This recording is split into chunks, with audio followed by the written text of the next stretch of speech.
Hell yeah. So this is like a 60s Pontiac or Oldsmobile, or it could even be that 61 Cadillac that I had parted. I found this bracket to simplify it. I just had to make that notch to right in that little pin. And that shit's to that billet cable.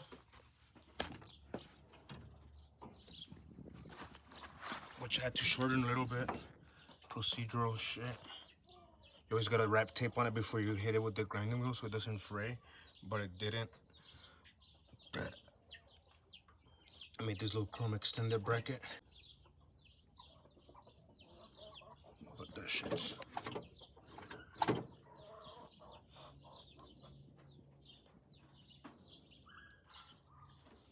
fully functional.